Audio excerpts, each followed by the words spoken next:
የሳውዲው አልጋውራሽ መሐመድ ቢን ሳልማን በሳውዲ አረቢያ የመጀመሪያውን ቤተክርስቲያን ለመክፈት ተስፋ ሰጪ ጅምር እንቅስቃሴዎች በማሳየት ተራማጅ መሪ መሆናቸውን እያሳዩ ይገኛሉ።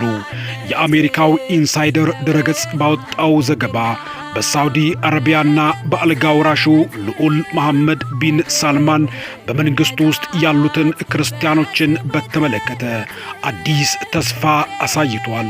በሳውዲ አረቢያ የሚኖሩ 1 ሚሊዮን ተኩል የሚሆኑ ክርስቲያኖች ሃይማኖታዊ ስርዓታቸውን በይፋ በመተግበር ላይ ችግሮች ቢያጋጥሟቸውም የመጀመሪያው ቤተክርስቲያን በግዛቱ በሳውዲ ውስጥ እንዲሰራ ይፈቀድለታል ተብሎ ይጠበቃል ሲል የአሜሪካው ድረገጽ ዘገባ አመላክቷል።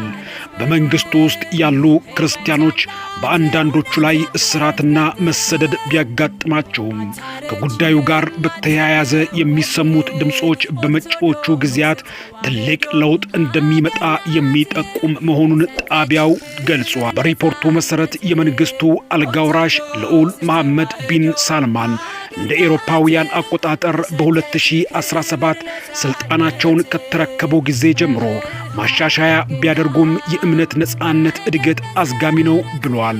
ዘገባው በጎልማሳ ዘመኗ ሁሉ እዚያ ሳውዲ የምትገኝ ክርስቲያን አብያተ ክርስቲያናት የሉም፣ ከባህልና ከሃይማኖት አንጻር አምልኳችንን መደበቅ እንመርጣለን ስትል ተናግራለች። በምላሹ የአሜሪካ መንግስት ሳውዲ አረቢያ በቤተ ክርስቲያን ላይ የጣለችውን እገዳ እንድታቆም ደጋግሞ በመጠየቅና በማሳሰብ ላይ ይገኛል።